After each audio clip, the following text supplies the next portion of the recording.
So first things first, the best thing is, if it's a dull day like today, we're in November, is to put a decent light bulb into the room. Today we're using a 15 watt, which equates to the old-fashioned 100 watt, so that should give us good visibility around the room, because if it's a bit dull and dreary it's very difficult to see where you've been, etc, etc.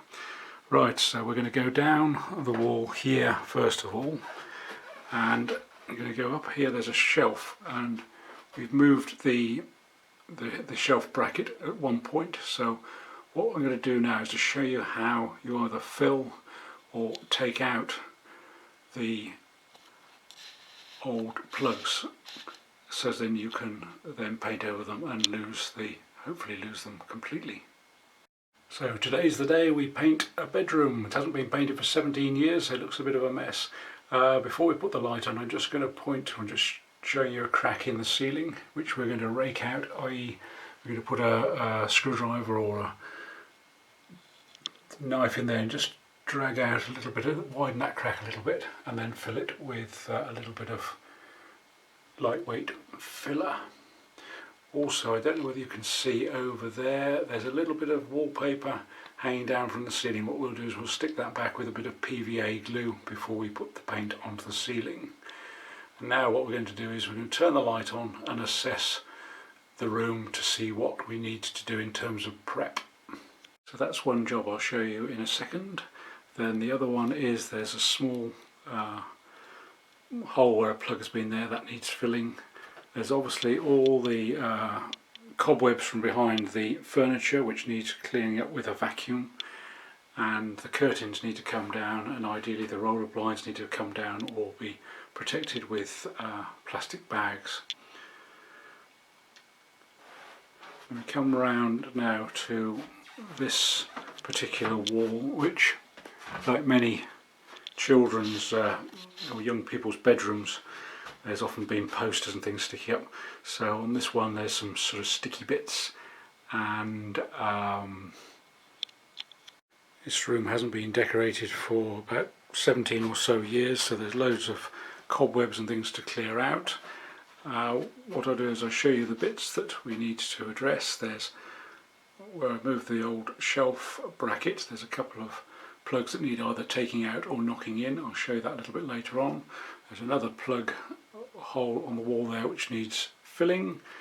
The curtains and roller blinds need to come down, and on this wall, I don't know whether you can see it, but there's a pin and a picture hook. If you want to keep the pictures in the positions they were in before, that's fine, leave them, but it's usually probably easier to take the picture hooks and nails out, fill them in, and then put them back where you want them with your new decoration scheme. This wall, as you can see, has previously been wallpapered. The wallpaper is nice and tight to the wall, so I'm going to leave that on because, especially if this is actually a modern bit of the house, but if it was an old bit of the house, the wallpaper gives it actually a bit more protection, so that'll just get painted over with 2 coats of emulsion paint. On this wall, like with many bedrooms, there's sticky bits that have been pulled off for notice boards, etc. So what we need to do is to scrape those off, sand them down a bit, and then clean them off, probably with some white spirit.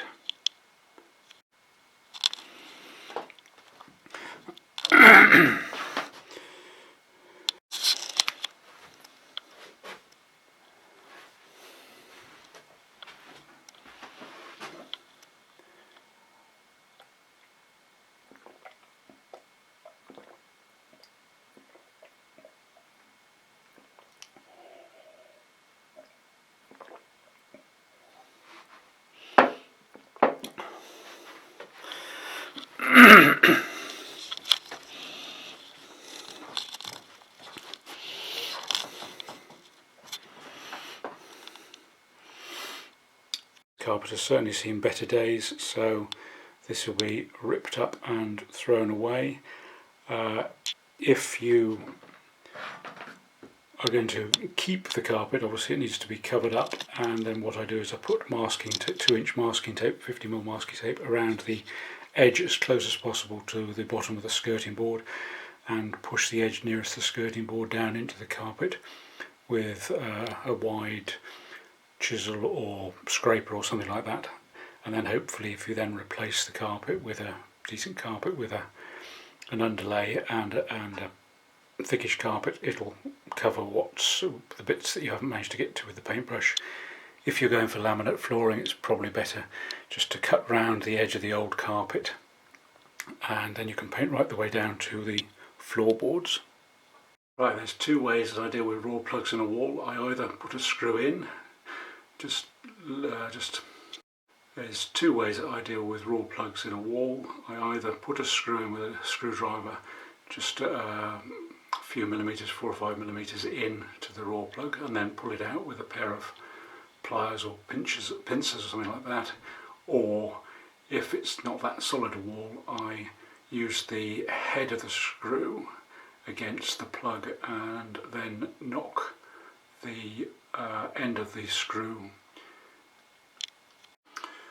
The other method is to use the head of the screw against the plug in the wall and to knock it into the wall with a hammer if the wall is not too solid. Sometimes it's not possible.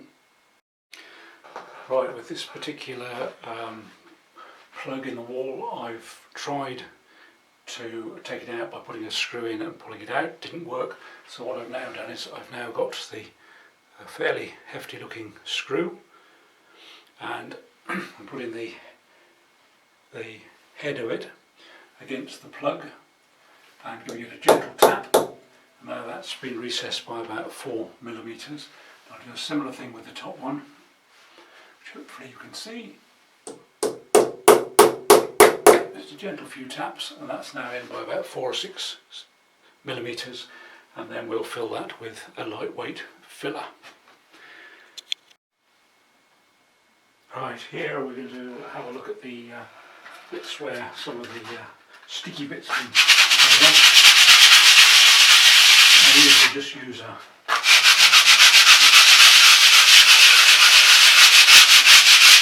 120 grade paper. This is actually a 60, but it's just a little bit rougher, just to blend that down. And then once it's painted over, that'll get lost. So here we've got the sticky pads that have been on, like there's been some Velcro on here. So take that off a bit with the scraper. Take the rest of it off with the sandpaper, and then give it a wipe over with the white spirit, and hopefully that'll take the worst of the glue off. So that's pretty well now flat. So that's one aspect of that. The other thing, I don't know whether you can see, but here, no, not that high. No, a bit too high actually for that. There is another blob of Velcro here, which we're going to take that off. I don't know whether that came out on the camera, probably not. Go a bit further across.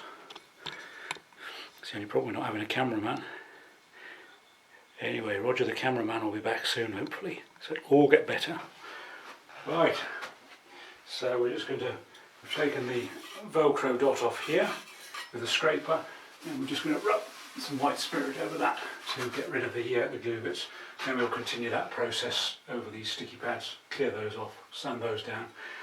And we're not going to be using this screw again, so we're not going to use these old picture hooks again in these positions. So I'm going to take them out. That's a masonry nail. That's a proper picture hook. If you pull them upwards, then that will come out easier. Similarly with the screw there, pull that out upwards, and then give those a little bit of a sand down. Fill them in with a little lightweight filler and give them another little sand when the filler's dried off, and then that'll be ready to paint.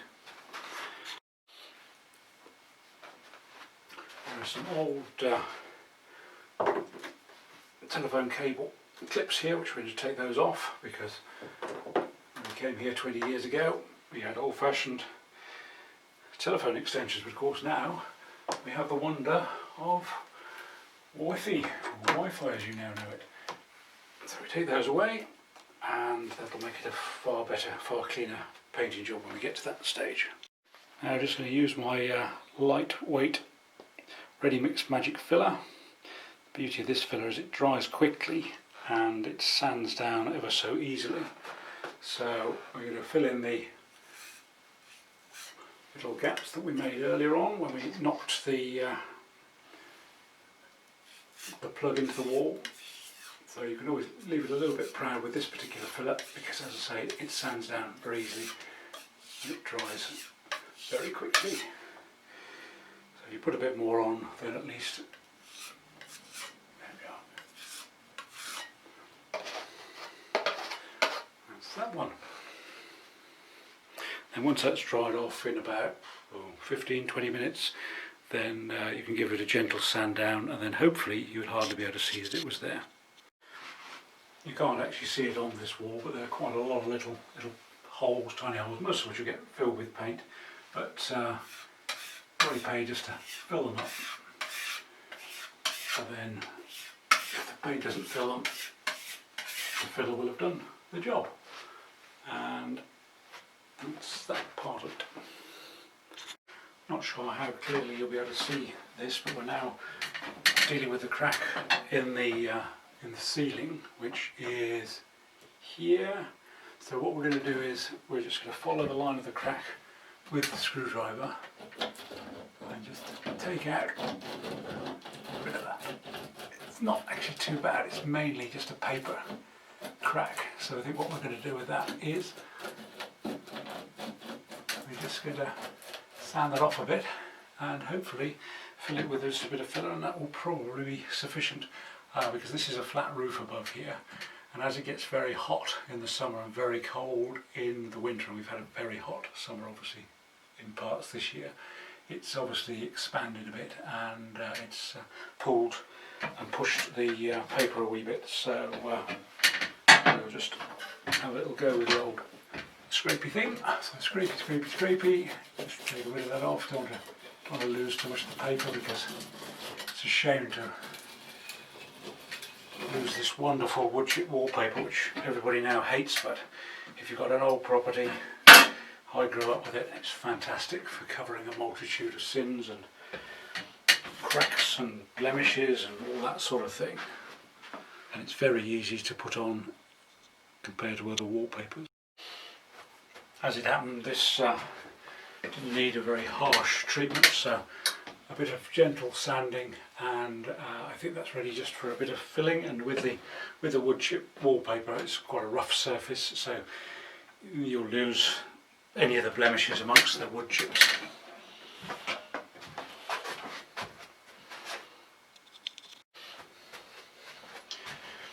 Here I am, whizzing up my ladder, my huge inimitable speed, and I'm just putting a little bit of filler in from that.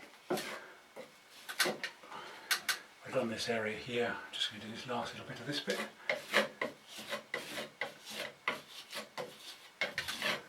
It's a bit rough, but as is the surface of the paper, so just scrape that in, it fills the crack, and then once that's dried off, we just give it a gentle sand, and away we go, we'll be ready for painting. And hopefully you won't notice it was even there. The next job now is to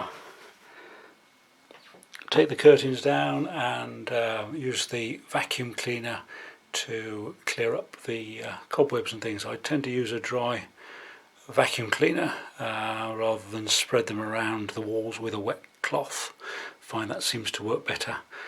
And once you've got the worst of the muck up, then you can always go around with your wet cloth or your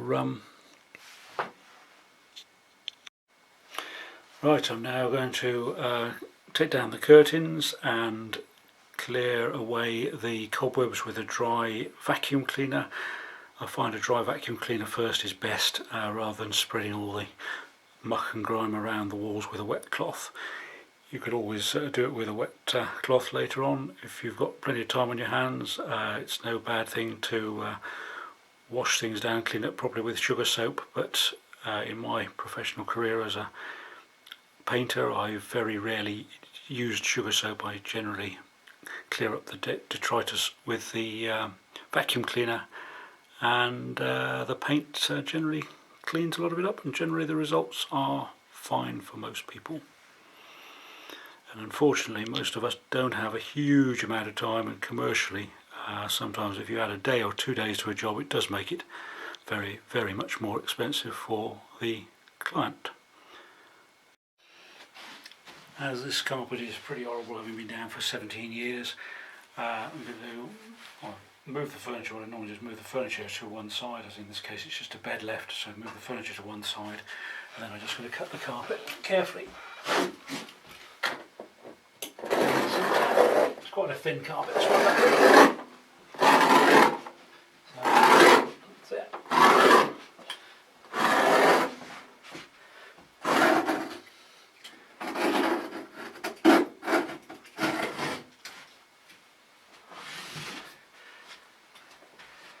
So then we'll just roll that up, and some of the detritus and rubbish that's on the carpet will disappear into the rubbish bin.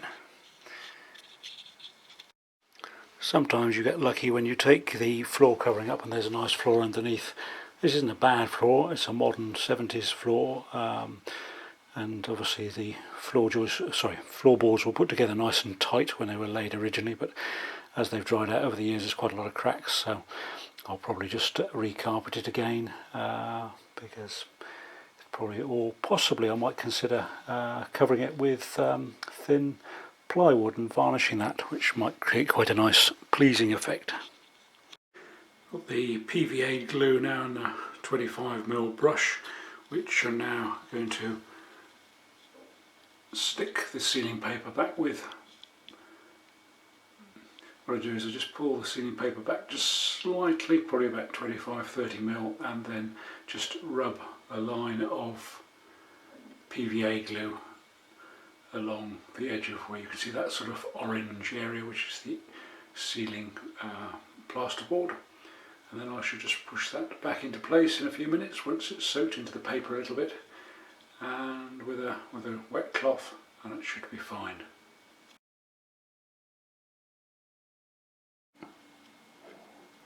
There we are, and just rub the PVA and the brush with the PVA on it into that joint.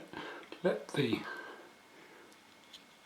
PVA glue soak into the paper slightly, and then push it back with a damp cloth. The PVA glue trick works exactly the same for wallpaper. Sometimes vinyl to vinyl wallpapers don't stick to each other with ordinary wallpaper glue, so the PVA, if you put a bit of that underneath the one piece of paper, it will then stick to the other vinyl paper. Who would have thought one little crane fly, or what we know as a daddy long legs, could create that much mess in a room? As you see, I haven't cleaned off this windowsill very much yet, but I'm just going to give it a little gentle sand with some P120 sandpaper. Nothing too harsh, unless there's any major blemishes in it. Just a gentle sand over.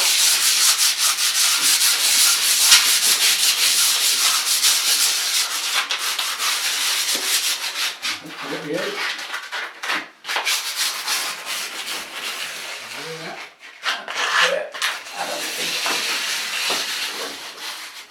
Most painters forget to paint underneath of the windowsill. Always a good place to look to see how good a painter is.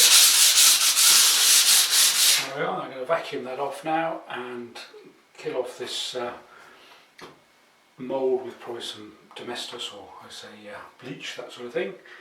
And then that's it. So we do the similar thing with the skirting boards, and lightly sand the radiator carefully, and the doors and any other woodwork that you want to paint, and then we vacuum the worst of the dust off, and then wipe it down with white spirit. The noisy bit.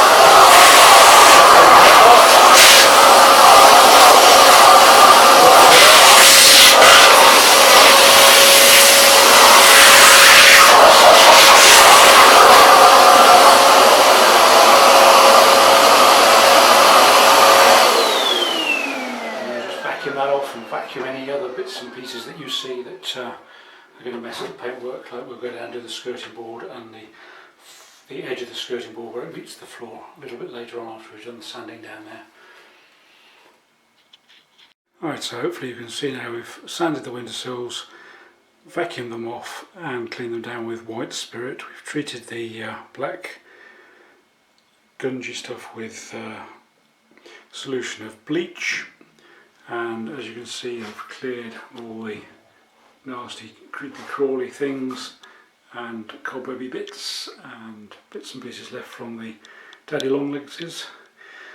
Now I'm going to sand down the little bits of filling that we did earlier on, and then we'll be getting closer to painting. After I've done the sanding, I'll just after I've sanded the walls, I'll sand the skirting boards and clean those down with white spirit, and I'll do the same thing to the door. But I have a cunning plan to do with the door, hopefully, if I can find a wallpaper pasting table from somewhere. Watch this space. Right, the raw plugs I knocked in earlier with the hammer and the screw head have now been filled with filler.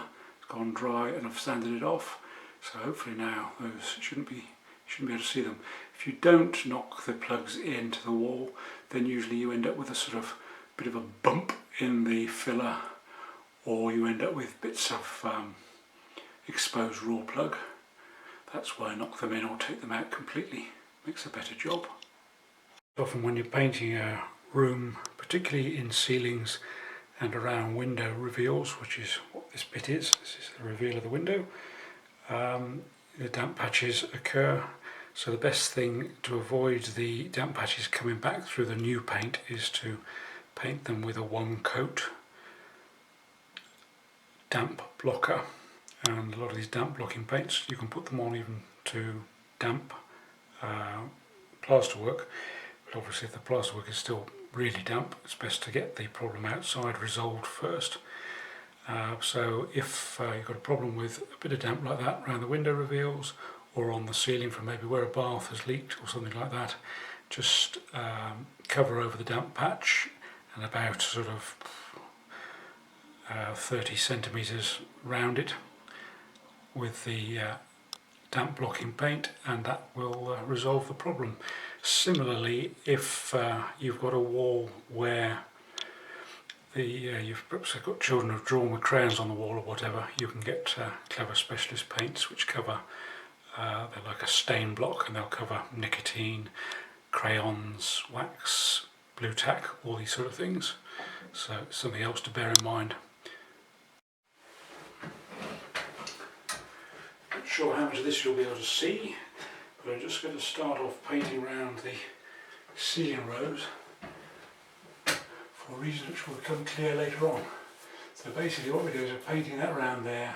I don't know whether you can see what I'm doing there, but I'm just pressing the brush hard against the ceiling to make the bristles as shallow as possible, so then I can cut, as we call cutting in, cut in right up to the light, and then we just go round and cut in like that, push it down hard, cut it in, there you go, like that, and then we go around like that.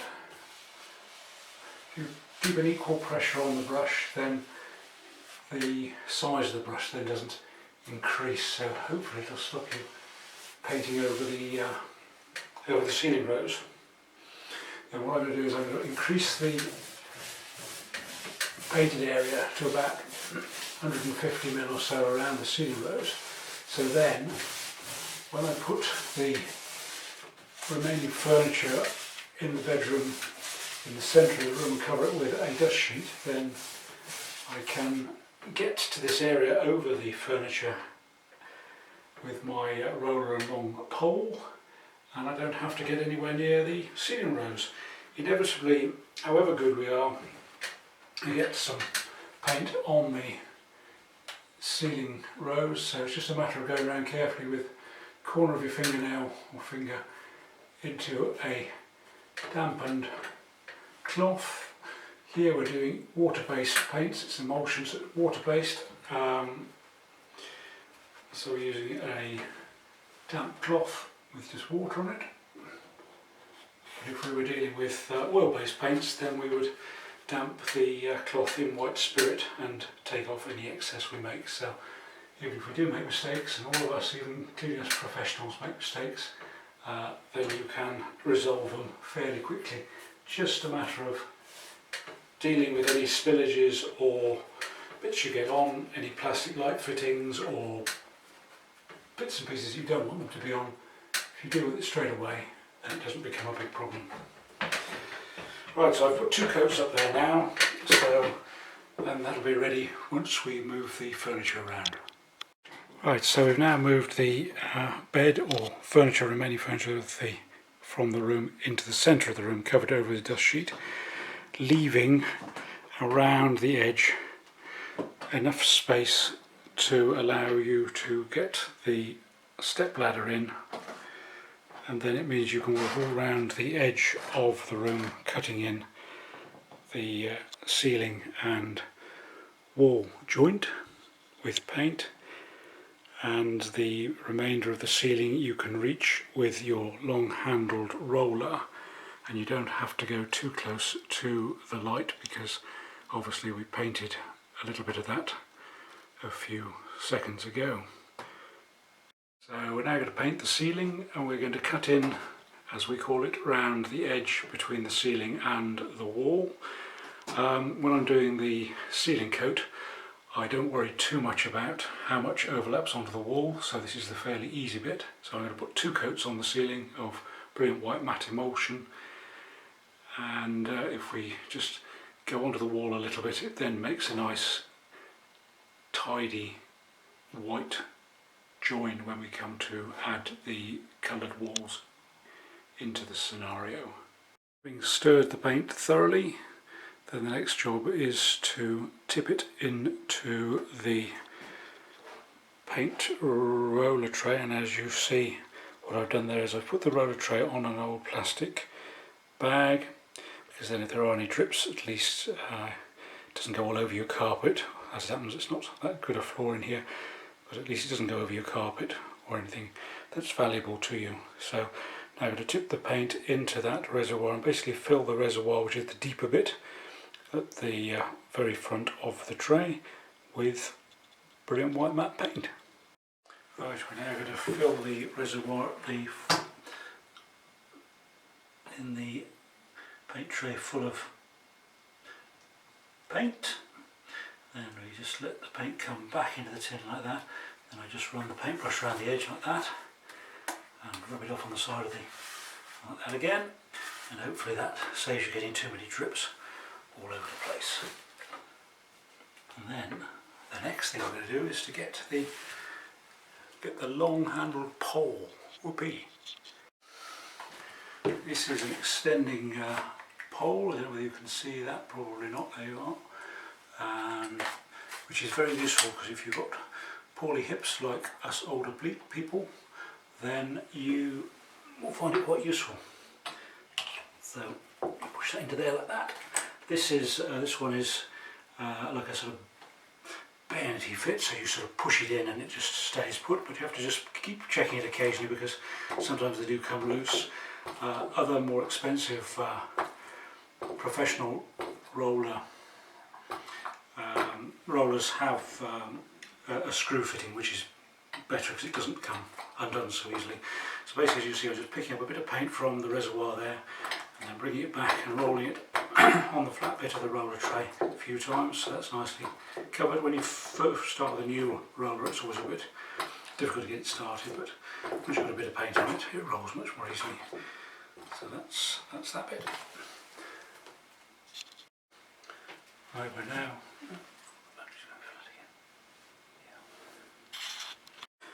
Right, we're now at the point where we hope the battery doesn't go flat on the camera. And what I did to put some rolls of paint onto the ceiling. You can do this in whichever order you like. You can either use the roller first and cut in second, or you can cut in round the side with your brush first. Anyway, I'm just going to put some paint on there. I'm going to run it right in against the wall, because there's a paper wall later on anyway, so it doesn't matter so much.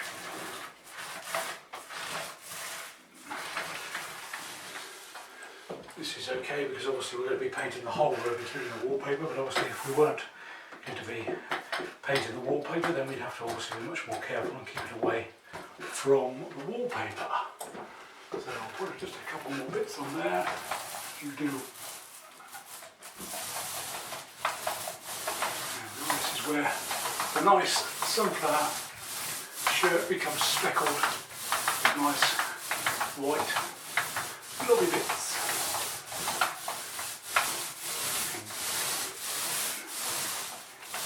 It pays to use the roller in different directions because then it spreads the paint out better. Luckily this ceiling is quite dirty, so at least you can see where you are. You see, if you put too much paint on the roller, it starts to sort of dribble down the edge, so just be a bit careful. It tends to be a bit boring and a bit sensible in some ways. And then, gradually when you get a bit more proficient, you become a bit more adventurous. Right, that's a little bit done of that. Now we're going to move on to the cutting in. And of course, needless to say, I can't get through. The camera's in the way, the ladder's in the way. I'm using a 2-inch brush, or 50mm brush, to cut in today. Actually, I'm telling a lie, I'm probably not actually. I'm using a 38mm brush. So it's basically a matter of using a brush, size of brush that you're comfortable with. Because to begin with, it's easier to use as maybe a smaller brush. You have to pick up more paint more regularly from the can, but it'll probably make it easier. And if you make a mistake, it's not going to be a huge mistake. As you get more efficient and more proficient, then you can probably use a much bigger brush. So basically what we're going to do here is the edge has been, the corner where it joins into the wall has actually been covered pretty well by the roller. So we're just going to fill that in. I'm not going to worry too much about how much goes onto the wall, but I've probably just gone down about a centimetre onto the wall just to cover the join. And then we'll go over here, similarly. There we go. And basically you repeat that process all over the ceiling and throughout the room. See you in a moment. Oh, excuse my body whizzing past the camera, but hopefully now I can just show you the importance of having prepared around the ceiling rows and the light fitting first and moving the bed to the centre of the room, because now with the long reach of the pole, and this is a relatively short pole, you can cover up the bit of filling we did earlier on. And it was pretty rough underneath. I haven't really done a great deal of sanding on that, which maybe I should have done a bit more, but it's sort of hiding reasonably well. And then we can go all the way up to the ceiling rows and round there again, which means then that we can get across the bed, which is in the middle of the room here, from both sides, and also get all the way around the edge of the room to paint the walls and the skirting boards. So there is some method to my madness. Now the ceiling is completely painted with just a little border around the edge running down onto the walls. We'll let that dry for probably about an hour and then we'll put another coat on. Hopefully it's hot enough in here for this paint to dry pretty quickly, but we'll see. We talked earlier about cutting in round the ceiling rows. So cutting in is really just a way of making a nice clean line against joining the ceiling or wall, or maybe around a light fitting or around a light switch or a power point. Just stuck this bit of tape up here, and this is a way of, perhaps if you wanted to sort of practice, the best way to do it is actually to literally do the painting of the room. But this, if you're not that confident and you want to just have a go at trying to see how good you are with the brush, put a little bit of paint on the brush and then what we're going to do is try and get this as accurately as possible to the bottom edge of this line. So we'll see how we go. So basically, if you push the brush in, well, you can see that, to the wall, spread the bristles, then you can get an even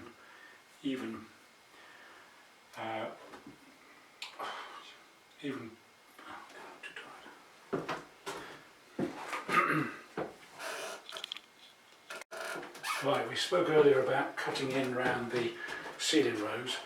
So the idea of cutting in is basically to create a nice tidy line against a sort of ceiling and wall joint, around a door frame, maybe around a light switch, around a power point. So what I've done is I've put a bit of bit of brown tape up here, and the idea is that we're just going to pick up a bit of paint on the brush, and we're just going to practice cutting in along this line of this brown parcel tape, just to hopefully give us a bit of confidence in building up our accuracy. But if you see, if I press the brush against the wall, then you get a sort of more, if you can keep that pressure up, then you can keep a fairly even pressure. And the more confident you become, the easier it becomes. This is, there we are, just go back over it again, and then that is pretty close. So I haven't got my glasses on.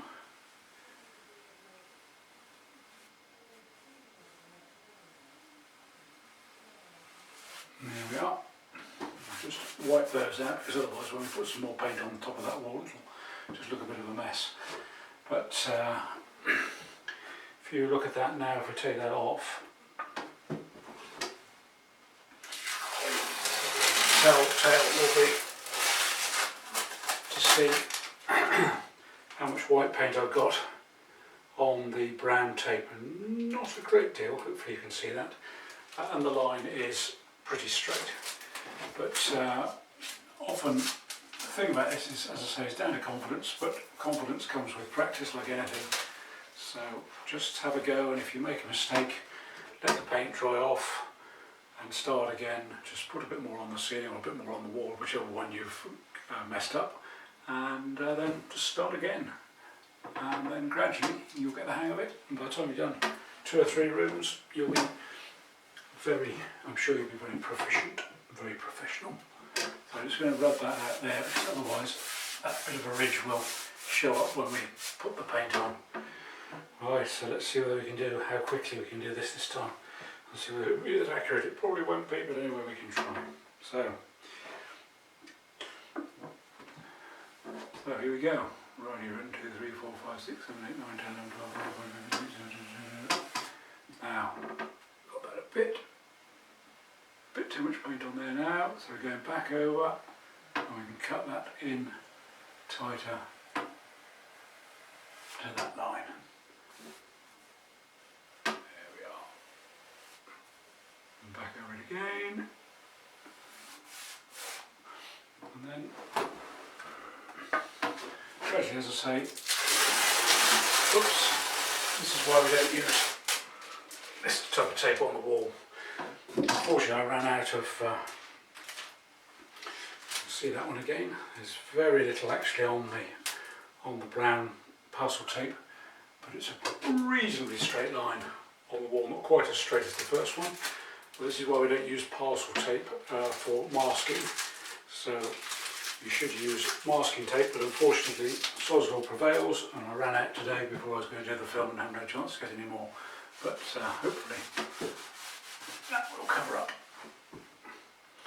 So rub that bit out again, just so it's nice and smooth when you do eventually put the paint over the top of the roller.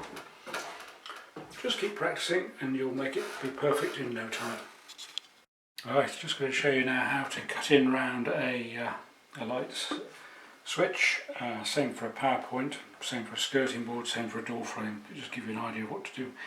So basically, once again, I don't know whether you can see that, but if I'll do it from there, if I press that brush against the wall and push it up against the light switch, then that should be a pretty clean once again do that there. If I don't get too much of the brush in the way of the camera, and push it in. Too much paint on there, push it in again tight, down there. And don't be afraid if you get a bit of paint on the plastic light switch, it doesn't really matter because you've got a damp cloth in your other hand and you can just wipe it clean. Then we're going to go at the top here again, so we're going to push down to the bristles, make them nice and thin and fine. Bit of a lot of paint on there, so we're just going to push it in tight and just run that up and down, just jump it up and down like that, and then you can finally just go across like that.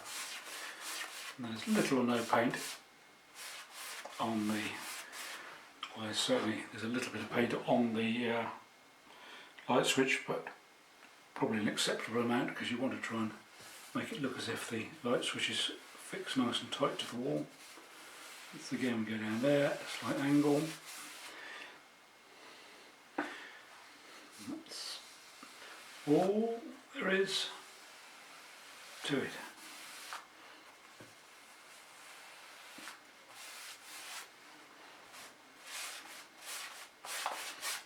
As I say, if you get it on the light switch or any other piece of work that you don't want it on, just wipe it off if it's emulsion paint with a damp cloth, damp with water.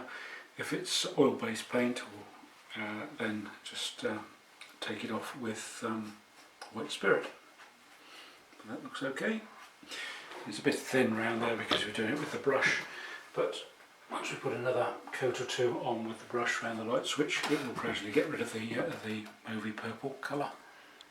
Show you the skirting board and wall. There's, you see that black area, that's a gap between the skirting board and the wall. So what we do is we fill that with a product called Decorator's Caulk, C-A-U-L-K, and then we put that in with a skeleton gun, and then what I normally do is I normally use a wet paintbrush just to level it down into the hole.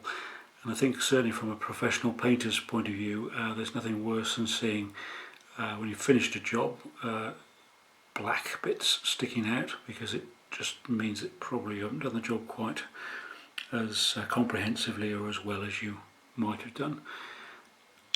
So if you fill that with Decorator's Caulk, and then use a wet paintbrush just to sort of level it into the gap, makes it nice and smooth. And then the Decorator's Caulk will move with any movement in the skirting board or whatever, or well, a little bit of movement, not a huge amount. And then you can, after about an hour, the Decorator's Caulk is dry, and then you can paint over that with a water-based paint. Whilst you wait for the ceiling paint to dry, there's nothing to stop you making a start on the wall paint, as long as you don't get it too close to any paint that's still wet. This bit that we did earlier on is now dry, so we'll put it on top of that. This is only the first coat of 2 coats on the wall, so I'm not too worried about the finish of this first coat at this stage. So what we're going to do is we're going to roll this on. We've got some green paint left over. I'm told by younger members of the family that we should be using grey, because grey is the colour of the moment. These things come and go out of fashion. So basically, hopefully you can see what I'm doing. Doing like a sort of, almost like a sort of W type of effect, because then you basically make sure that the paint covers and you don't end up with any sort of stripy bits that sort of stick up a bit. So we'll go different directions and then hopefully get a good coverage. You can tell that this paint is a bit old. It's someone had from previously. The reason you can tell it's old is because you get bits like this that come off the top of the can when you open the can. It'll cover this purple paint quite nicely, and then if this is a bit dark, we might then either go with a lighter green, or we might even go with grey. We might see what the grey looks like in here. Fortunately, this room's got 2 big windows, so it's the sort of room where you can get away with quite strong colours potentially. So we just do it different directions. One of the painters who works with me just does it in vertical strips, just like that, up, down, and it seems to work equally as well for him. So just a matter of making sure you get as much coverage, even coverage on the wall as is possible. I have no idea whether I'm in camera shot now, probably not. If you pick up some little bits of debris from the can which are going to sort of mess up your paintwork, just rub them off with your finger and then just paint back over it again. I'm going to move around there a bit more so then you can see better what I'm up to. And basically you just continue that process until you've covered all the walls, and by which time the ceiling paint will have been well and truly dry. There we are, we can just about see that, can't you? Yeah. There we are, quite up to there. There we are. We're going to paint the little wooden shelf the same colour as the walls, because then it tends to sort of, I don't particularly want a pine shelf there, so it tend to then lose. You can't, no, just about see the edge of this pine shelf in here somewhere. No, not quite. Anyway, let's go around a bit. There we go. There you can just see a bit of the pine shelf there. If I get my body out of the way, I'm going to paint that the same colour as the walls. The emulsion will cover go straight onto the wood there. If you've ever tried to get emulsion paint off an old pine chest of drawers, you'll realise just how good an adhesive this emulsion paint is to wood. And then, as I say, we carry on round the room like that, and then hopefully by the time we finish doing that, the ceiling paint will be dry, and then we can start our cutting in. I don't know whether you can see that or not, but I hadn't even realised that this wall was papered. It was so well papered, it was almost impossible to actually tell. But I don't know whether you could possibly see, there's just a few bubbles of the paint, and you can actually see the edges of the paper now, which you couldn't see before. So those are rising as the paper is getting damp, but once the paint dries out and the paper goes dry again, those should then disappear again, hopefully.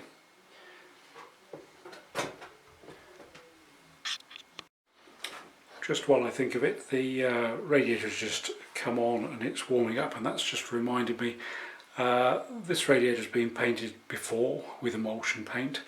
I'm going to put another couple of coats of emulsion paint on it, but I won't paint it tonight. I'll paint it during the day when it's cold, because otherwise the paint tends to not adhere very well and then it blisters off and looks a bit of a mess. If your radiators are new and modern and they all look nice and tidy and clean, I wouldn't bother to paint them, but these are old sort of 70s radiators, so I paint them the same colour as the walls, and then you tend to lose them a little bit, hopefully into the colour scheme. Having said that, there are some very nice radiator covers out there now which make an even better looking job. Not sure whether you can see this, but just to give you an idea that when you put wet paint onto wallpaper, sometimes it goes all bubbly like this underneath, but hopefully once the paint dries out, the paper will shrink back against the wall again. I've now left this wall overnight to dry out, and hopefully you'll see that the wallpaper has shrunk back to the wall and is totally flat and secure again. Just to give you the confidence not to panic when you see the wallpaper sometimes bubbling up a bit. Once it dries out, it should go back flat again, if that's the way it started before you started painting.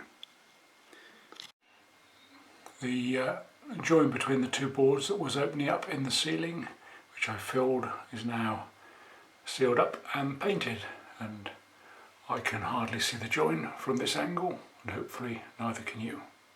Before we start painting again, I'm going to fill this crack between the wall and the skirting board where you see that little thin black line with decorator's cork.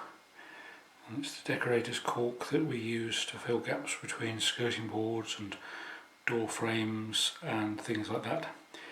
And that'll fill the gap nicely, and if it moves just slightly it will hopefully.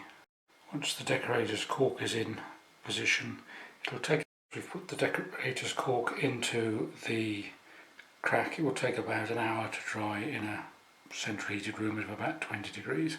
So we'll do that first, and then we can carry on with the painting, and hopefully by the time we've done some more of the painting that'll be dry enough to paint. Right, this is a tube of decorator's cork which we've trimmed the end off here with a sharp knife carefully, leaving the screw thread in place, and then that's the cap there, which we're just going to trim just a 45-degree angle at the end of the nozzle here, to about the size of the gap that you're filling, and then you won't waste too much of the cork. So we're going to just screw that into there, put that into the frame gun or skeleton gun with the 45-degree part of the nozzle, angled nozzle, facing down to the crack that we want to fill in. And then all we're going to do is we're just going to get, this has been used before, so we're just going to get rid of the dodgy bit at the beginning, which is a bit hard, not much use, so get rid of that. Use a little bit of kitchen roll here, because then that's keep it all. Anyway, so push that through. Now it's coming out the end of the nozzle, so then what we're going to do is we're going to get the nozzle against our crack that we want to fill, and then we're going to push, keep the pressure on the gun and push away from us. This improves with practice. And just go along the line, and there's also a line back here, so we're just going to go along the line there, just gently. The skirting board's a bit rough, it's sometimes a bit difficult to get in. Just keep the pressure on the trigger.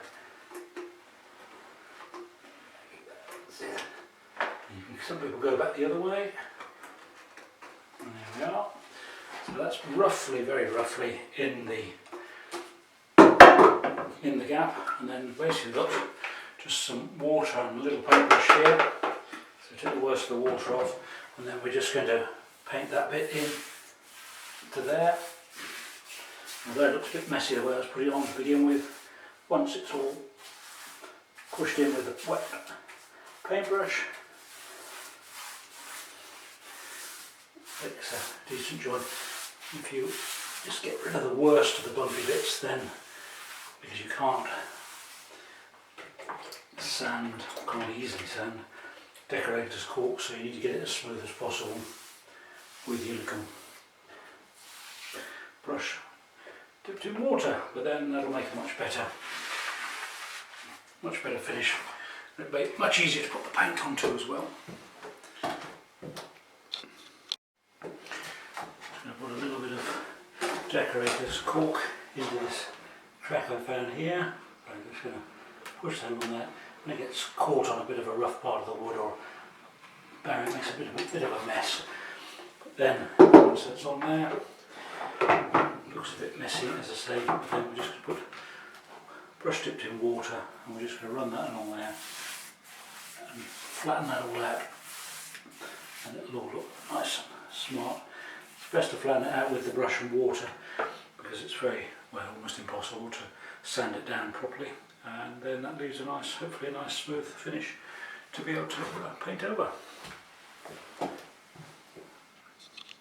Right, we're just going to start to cut in into the between the wall and the ceiling. I don't know whether you can see on there, but I've chosen a brush that's about, say, I don't know, it says I think 33mm brush, and as you can see it's quite a thin brush, and I think when you're learning that's probably quite a good way to start, because you'll find it to be much more accurate, and then gradually as you get more confident that you can go on to a bigger brush. The only downside of these small brushes, it's fine, but you just have to keep dipping the brush in the paint more frequently to cover the distance. But it's also good if you use a smaller brush if you've got problems with your hands or arthritis, or you're not very strong. Anyway, so what we're going to do now is put my can of paint on my trusted shelf, and then hopefully pick up a little bit of paint, and what you see I'm doing is, hopefully you see it on there, I'm turning the brush around just to keep the paint evenly on the end of the brush. Then I'm just going to, like we were doing earlier on in the video, just going to push that in to the join. So then hopefully, really, when you're painting the wall, it's probably best not to get any on the ceiling bit. It's difficult because some of the joins are not very accurate. If you've got a very good plaster or you've got coving, it makes it a lot easier. This, especially with the wood chip, is a bit rough, so try and keep it just slightly. It's better almost to keep it sort of slightly lower, i.e. slightly lower from the ceiling on the wall, because you'll see less of the ceiling paint on the wall than you will of the wall paint on the ceiling. That probably makes absolutely no sense to you at all, but probably once you start painting it you'll realise. So there I've left probably a little bit more white showing nearer the ceiling, but hopefully when you look at it from the ground it will look more. Hopefully you can see that join now, and it's reasonably accurate. As I say, keep the green paint on the wall and the white paint on the ceiling, and as they keep the green paint just slightly lower than the ceiling level if necessary, because you won't.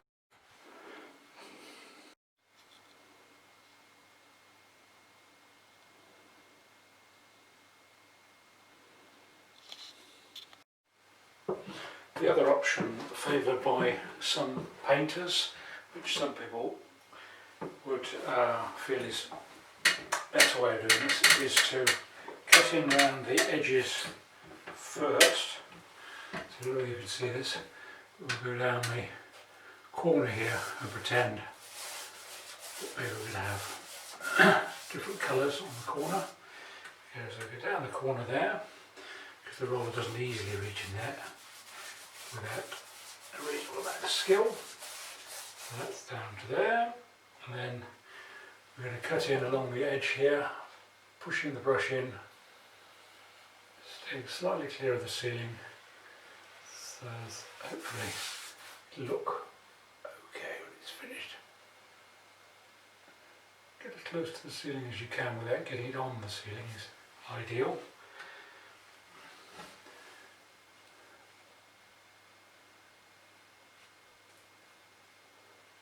A little bit of a bead of paint building up there on the brush when you squidge it.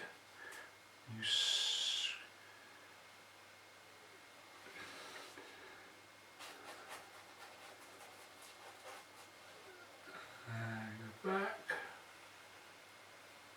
and as I put the pressure on the brush and I'm pushing the bristles down like that, that builds up a bead of paint, which then you can pull across to make that nice neat join at the top.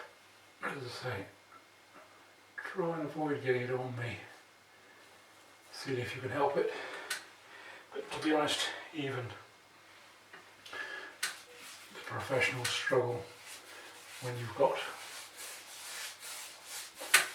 relatively uneven join like we have here, where you've got the wood chip wallpaper, which is a bit bumpy, and a flat surface to join to. So then we go on like that.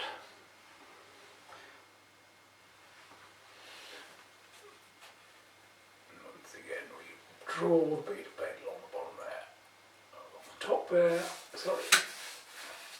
There we go. Then we just continue that along.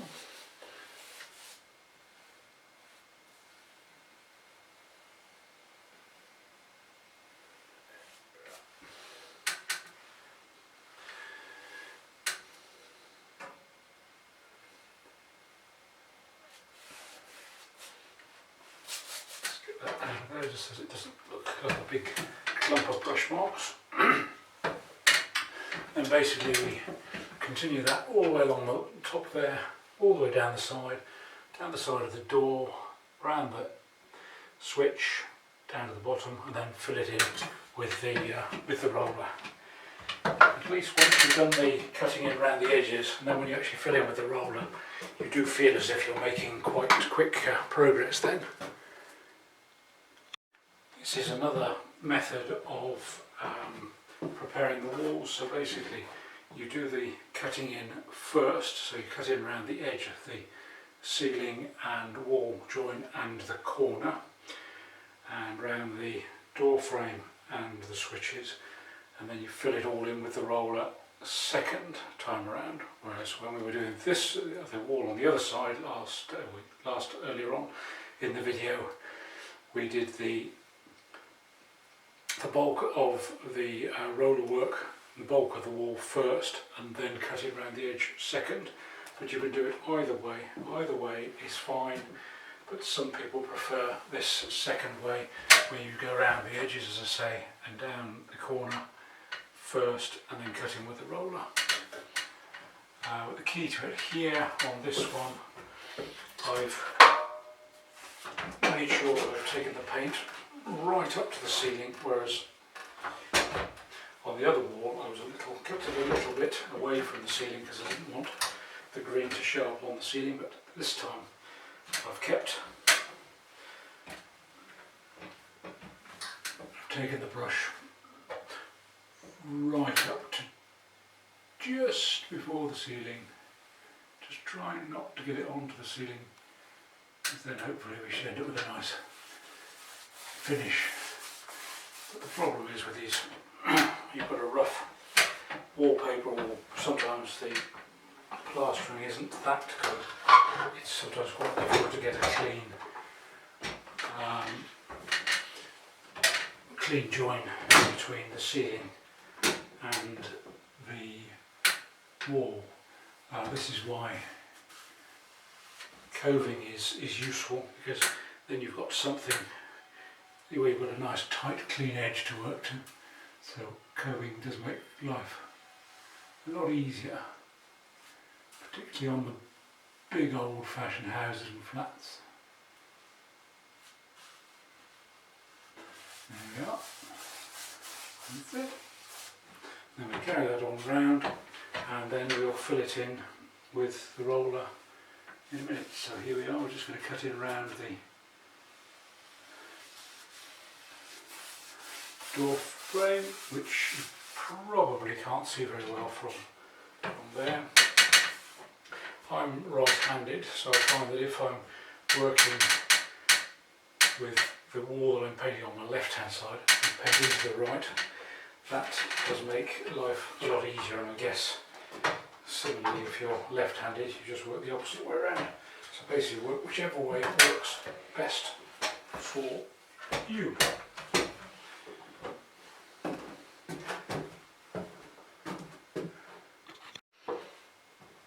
We're just going to cut it around the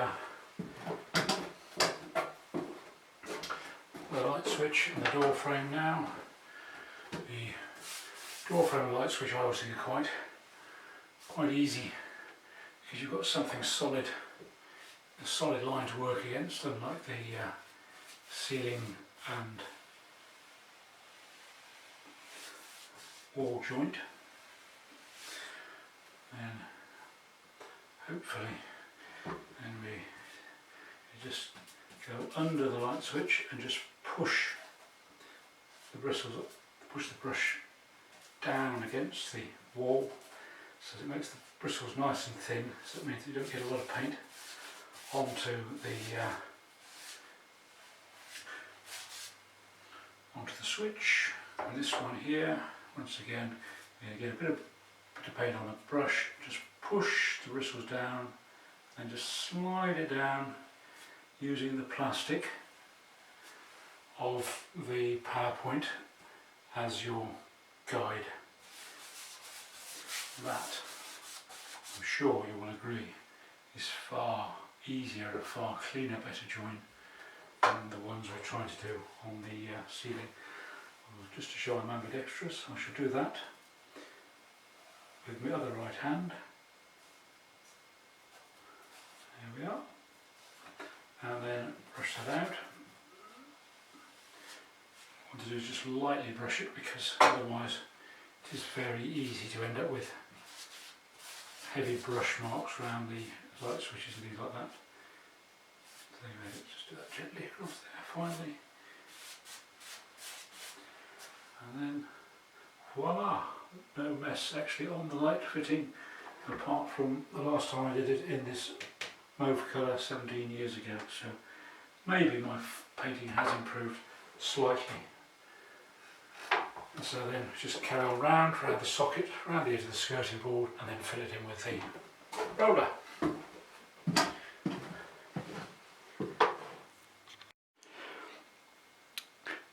If you're going to do two very distinct colours on a corner, like the corner here, the best thing is to paint one wall solidly with the one paint you're going to use, let that dry off, put a second coat on, let that dry off, and then if you put masking tape carefully down the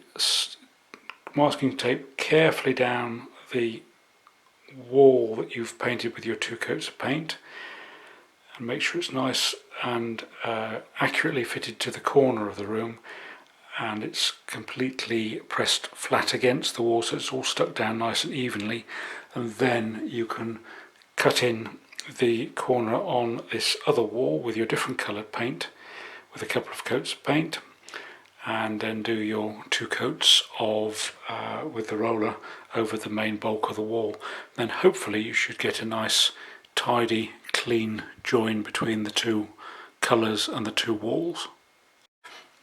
Right, now that you've gained a bit of confidence by going around the edge of the ceiling and wall joint, we're now going to go in a little bit tighter now. We left a tiny little bit of white showing on the wall. So what we're going to do now is we're going to go around, as I say, now you've got a bit more confidence, a bit more experience, and we're just going to cover up that little bit of white without hopefully getting any on the ceiling. We go back to our green paint. We put dip the brush in about a third of the way in with put about a third of the brush, or maybe a quarter of the brush depth, dipped into the paint. And now we're going to sort of have a go here again. So we're just going to go and run the brush at an angle, just pressing it in. Try not to get any on the ceiling. If you do get a bit on the ceiling, it's fairly easy to let it just dry off, and then put a little bit of white paint back on the ceiling just to cover up your mistake. And that's what we professionals do, because the best will in the world, especially if you're painting fast, which obviously I'm not at the moment. You do make some mistakes, but usually it's learning how to deal with your mistakes and remedy the situation. I don't know how clear that will be on the video, but hopefully a bit of it. So we've gone back into the pot of paint again now, about a third of the way up on the bristles on the brush. Now we're going to push that against the wall again to get a nice crisp thin line, and we're going to draw a bead of paint along that edge there. We're going to do a nice band of about 35 to 50 mil or so at the top. So then when we put the second coat of paint on the wall with the roller, it'll be fairly easy to avoid the ceiling with the roller head, unless we get distracted by something or somebody. Now I think I'm probably now out of the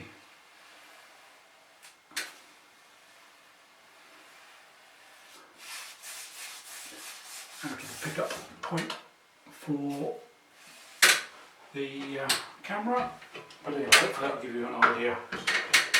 And now when I look up from the floor, I can see the white of the ceiling, and I can't really see any green on the ceiling, so hopefully we've achieved the result we were aiming for.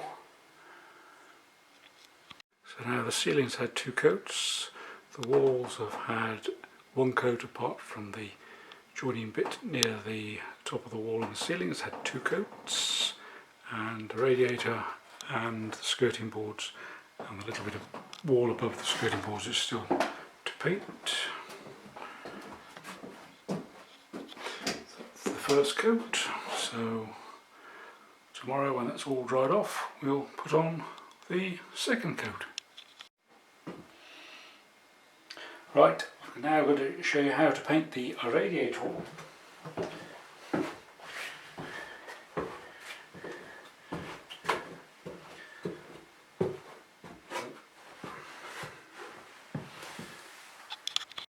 Right, now I'm going to show you how to paint the radiator. This radiator has been painted before with emulsion paint, so all we've done is just rubbed it down lightly with sandpaper and cleaned it off with water. That's now dried off. The radiator is now cold, which is important because if it's hot you'll find that the paint will dry too fast and it will probably start cracking. As I say, this radiator has been emulsion before, so I'm putting emulsion on it again, only because I think hopefully you can possibly see from there, or you'll see as I go along, that using the same colours as on the walls, the radiators do tend to blend in slightly. These are quite old 1970s radiators. If it was a modern radiator that had never been painted before, I would leave it unpainted, or if you don't like the radiators particularly, you might cover them with a radiator cover, and then you can colour that to your own choice. So basically what we're doing is picking up about 1/3 of a paintbrush full of paint, and then just going to go into the little recesses first, get it all into those little bits because you quite often miss bits, and then going to go over the higher bit now and gradually work your way across. And again into the dippy bit. I guess the key to this is to make sure you cover everything. It doesn't probably matter that much which order you do it in, but cover it, make sure the paint is all nice and flat, no sort of runny bits or bumpy bits. With the emulsion the paint doesn't run very much, but if you were to put a sort of undercoat and then maybe a gloss paint or maybe a proper radiator paint on, then they may run, so you just need to be careful that if it does seem to be running, just pick it up from the bottom there. That's usually where you find your runs. And you continue like that to the end, and then hopefully that will look fine. But hopefully you may be able to see from that, as I say, that with it being painted the same colour as the walls, it does hopefully blend in a wee bit more.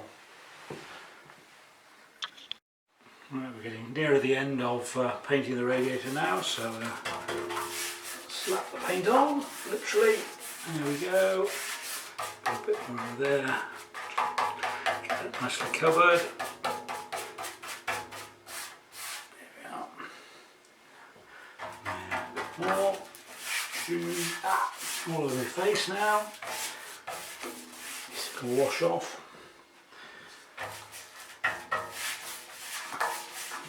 It shows how quick it can be once you get the hang of it.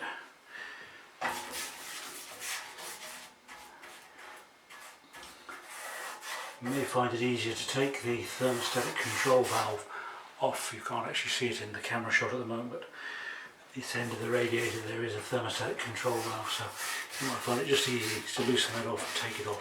The only trouble then though is that if the heating is on, then your radiator will warm up. So maybe leave that. And then basically what you do is you just run the brush along the bottom and along the top just to make sure it's nicely covered. Don't get any paint in the end there where the little screw thread is for the to bleed the radiators, so don't paint that over because otherwise it's a bit of a pain for the heating engineer when he comes to do your boiler, or when you come to bleed a radiator if you need to, which is a whole new area of expertise. Here we are, so that didn't take long, did it? Then we'll let that dry off, and then we'll put another coat of emulsion on top of that, and then that's the job done. People often ask how you get to the behind the radiator and to the side of the radiator, but what I tend to do is I tend to use one of these small rollers, and if you're emulsioning you need one of the fluffy ones. If you're using for undercoat or gloss you need one of the smooth ones that looks just like a bit of foam. But with these you can reach quite a long way down behind the radiator. I think as long as you've got enough paint behind the radiator that you don't see it, because the radiator's in front of it, that's probably acceptable to most people. If you have a friendly heating engineer, plumber, they'll maybe take the radiator off for you, lay the paint behind it, and then you can put it back on. Particularly maybe more important when you're, definitely more important when you're papering, but when you're painting I don't think it's quite so essential. They do, this is a sort of normal short roller, but they do a long handled version of this, which allows you to get further down behind the radiator. Right, I'm now cutting in around the skirting board. It's exactly the same principle as cutting in around the ceiling and wall joint at the top of the wall.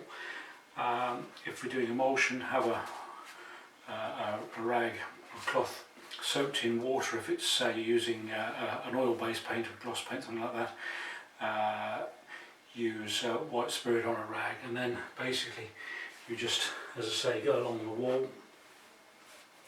If you push the brush in just gently and gradually, skirting boards are easier to work against than when you're up at ceiling level, and also you don't have to stand on a ladder either. So basically you do that, and you don't have to be that precise because at this moment in time we haven't painted the skirting board, so then you can just run your wet rag along the join and take off the excess paint. And then you go all the way around the room doing that twice, and then we'll put our second coat of emulsion on the walls using the roller. Right, we've now cut in around the edges of the walls twice, and now I'm just going to put the final second coat of emulsion on with the roller. What I tend to do is do a sort of doubling type of effect, because then hopefully you cover the sort of rougher parts of the wall. And it means that hopefully you even out any lines left by the roller. And then take that up. Probably can't see that, probably had a shot now to the line where we cut in for the second time near the ceiling. These extendable rollers that are attached to the handles are really good because you can just adjust them a little bit, and there's a longer one as well. This one is just plugged on like that, but some of the better quality ones have actually got a screw thread on the actual roller head as well, which makes them a bit more secure. But as long as you push that into the end of the roller tightly and keep an eye on it, then hopefully it shouldn't drop off. And then we just continue that over the rest of this final wall, and then all we have to do then is to cut in for the second time along the skirting board with the green paint, and then we'll be ready to put the couple of coats of satinwood paint on the skirting boards.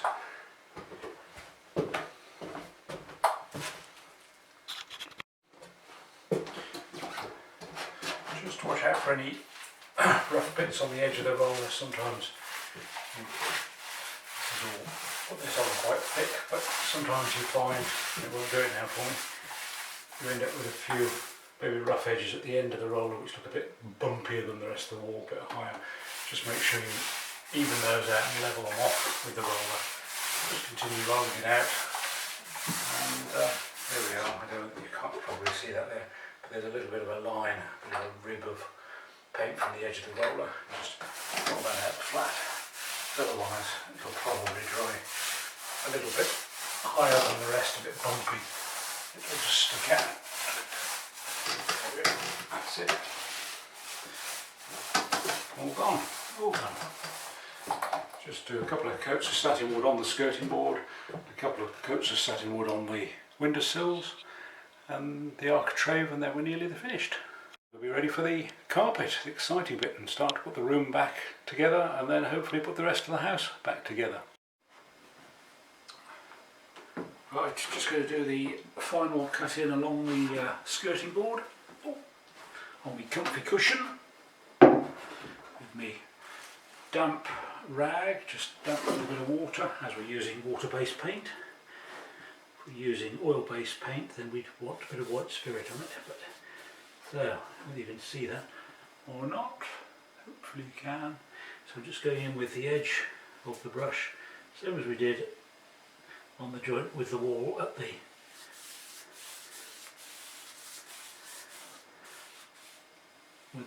joint of the wall with the ceiling, and that's it. We're just going along there a little bit further, and then if we get any on the skirting board, don't worry, just use our damp cloth and just run it along the edge. Take the worst of the green paint off the skirting board, and then that'll make it easier, the coverage of the skirting board paint on top. So it's as easy as that. Now I've got to get back up, which is a bit more tricky.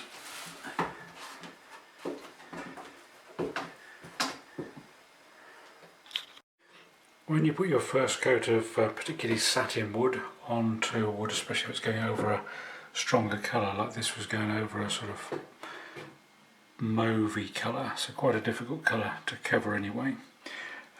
Don't be too worried if it looks a bit of a mess to begin with. So put the first coat on and then let that dry off, and then put the second coat on, and hopefully it will look much better. Sometimes when I'm putting satin wood on, particularly white satin wood, I sometimes put a quick drying white undercoat underneath first, because it cleans up the wood in readiness for the satin wood coat, and also highlights any gaps or blemishes that you've left which need filling. This windowsill also looks a bit patchy. I don't know whether you can really see it that well on this video, but you see a bit of the mauvey paint coming through, so we'll just let that dry off. But what I sometimes do, if I've got a lot of large surfaces to either satin wood paint or gloss paint, I use one of these mini rollers with a glosser head on it, i.e. the smooth foamy head rather than the rougher fluffy head which you use for emulsion paints.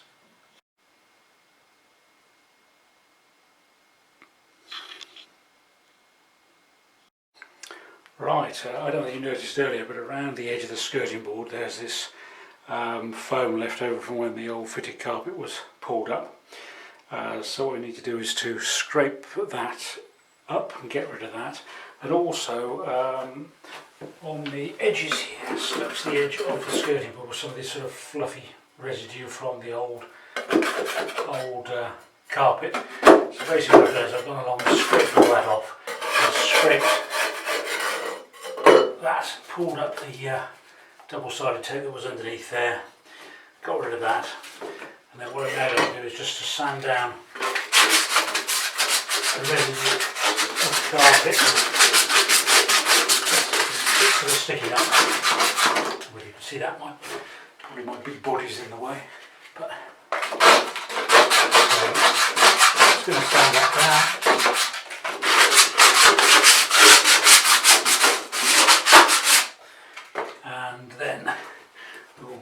take away the big bits and then vacuum up the small bits, and then run over it with a rag covered in water or white spirit, something like that. Let that dry off, and then we'll put our couple of coats of satin wood on. Now that we've sanded that down and cleaned it all up with the trusted old vacuum held together with masking tape, what I'm going to do now is use the same procedure as I use for masking around carpets, so between carpets and skirting boards.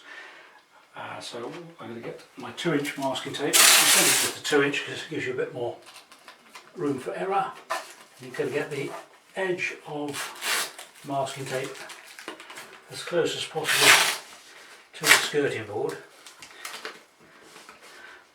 Now that we've actually cleaned up around the edge of the floor and the skirting board, you may not necessarily feel you want this, but there's always some sort of residue of dust or debris that always seems to find its way onto the brush. So then what we want to do is that gives us a nice clean edge to work to, and when we're painting it also makes it a lot quicker in the long run. Once you've masked it, that takes a little bit of time, but once you've masked it, it's a lot quicker, so you don't have to worry about the bits of debris you might pick up on your brush or dust or whatever getting onto your paintwork. You can see there's some on there from before. But that's now sanded down and it's been wiped off with the trusty rag and white spirit. So that's now ready to have its 2 coats of satin wood, or a quick drying undercoat and a gloss if that's the system you prefer. As far as the masking of the fitted carpet is concerned, it's exactly the same procedure. 2 inches of masking tape on top of the carpet, tight up against the skirting board, press down firmly, and then you get a little bit of a residue of paint along the edge of the carpet inevitably, but it's better than having to take the carpet up completely. So as long as you're prepared to put up with a little tiny bit of paint along the edge of the fitted carpet, then I'm sure you'll be reasonably happy. Right, so this is the way that I mask a fitted carpet to protect it. So you cut off a bit of masking tape, make sure it's right up against the skirting board, so right up against the skirting board. And then what I do is I push the edge of the masking tape down with my trusty scraper, and that means it's quite well down, so then the paint covers most, not all, but most of the skirting board. Normally what happens is if you then eventually change your carpets, usually if there's a carpet with an underlay, it will cover over the bit that's left, so you don't have to worry too much about that. And then that's been allegedly previously sanded and cleaned down with white spirit or water. Now it's ready for painting. And then once the paint has, once you put your 2 coats of paint on, then the best thing is to take the masking tape off reasonably quickly before the paint goes totally dry, because then you'll find that you don't end up ripping the paint that you've put onto the skirting board off. So when you're taking the masking tape up afterwards, if you peel it away from the skirting board like that with your gloves on, although there's probably some wet paint on the edge of the masking tape still, but if you've got your gloves on, then you'll be able to sort of wrap that up carefully and pop it in a waste bag or bin. But then, as I say, you won't then be tempted to peel the paint off, because sometimes if you wait too long, the paint between the skirting board and the masking tape has created a join and pulls it off. Sometimes, even if it's still relatively wet, you might find it sort of still sticking, but then if you just go along it gently with your scraper, then it'll come free, and then just pull it, and as I say, just pull it away from the skirting board, and then you won't be tempted to rip your undercoat and your top coat off the skirting board. When you're peeling your masking tape away from the skirting board, peel it away fairly slowly, because sometimes otherwise if there's any bits of grit or dust on the carpet, they sometimes fly up and get embedded into the sort of semi-dry paint, but it shouldn't normally be a problem, as I say, if you do it fairly steadily. The other benefit of using the masking tape against the edge of the carpet is that it protects the brush from the fluff of the carpet and the dust, any dust that's left on the carpet. I've previously vacuumed that join, but there's always some left, so it protects that. And also, when you take the masking tape up, any dust that's on that area of the carpet most of it should stick to the back of the masking tape. Right, I just put the second coat of satin wood paint on the windowsill. I actually put it on quite thick, but the thing is to brush it all out. You can use fairly hard brush strokes to get the paint onto the surface, but then just finish it off with just sort of light strokes just to even it out, because the satin wood paint is not as forgiving as the old-fashioned oil-based gloss paints, which tend to flow better and fill the little gaps left by the bristles on the brush.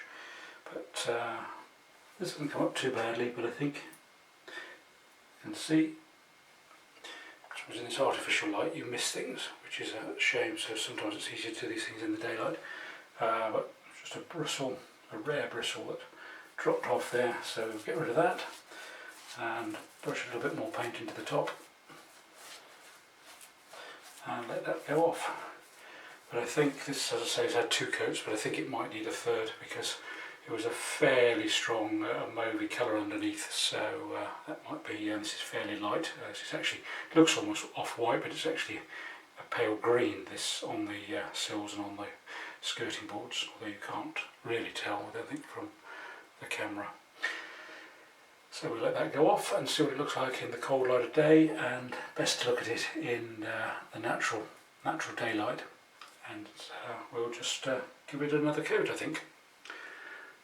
Sometimes when I'm putting on satin wood, I sometimes put a quick drying white undercoat on first, just to give it a base, and then sometimes put the two satin wood coats on top of that. It just sometimes sort of speeds the process up and makes it, hopefully makes a better job at the end of the day.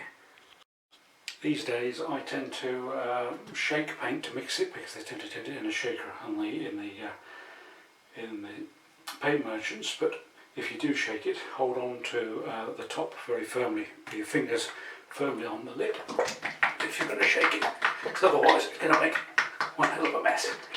Also, when you finish painting, if you pop the lid back on and then just tip the paint upside down, hold it in the lid so it doesn't all disappear out, and then put it back the correct way up, then that'll make a nice tight seal for the paint. And the bigger cans, there's not really much left in this, so let's go for a green can. This is about half full, so once again, I can shake it, but once again, make sure you've got the lid is firmly on, and then hold it in place with your hand, and then shake it nicely, and that should mix it up fairly well, particularly if it's been mixed fairly recently by the paint mixing company if you've got mixed paint. Otherwise, there are plenty of stirring sticks available, which you can just wash off if it's water-based paint just under the tap and reuse them again, or just a stick is fine. Now the second coat of paint is on the skirting board. It's certainly paid to tidy away the old bits and pieces. It just makes it an awful lot easier to paint and get a tidy, clean finish. Here we are on the other side, and amazingly, once you've actually got the masking tape down on the floor, it's surprising how relatively little paint you actually do get on the masking tape. You don't have to get an excessive amount on it. The main thing is to just get most of it on the wood, and you don't waste so much paint. Right, the room is now nearly back into some sort of order. I've got the orchid poster on the door, just to make the basic door look a little bit more interesting. It's a poster I've had for many years and never got around to putting it onto the door. High level bookshelf, and then we're going round and hopefully makes a nice tidy little bedroom, and just by changing the position of the bed seems to make it a lot more spacious. Here we go around the other way. Just going to fit the wardrobe back in a minute.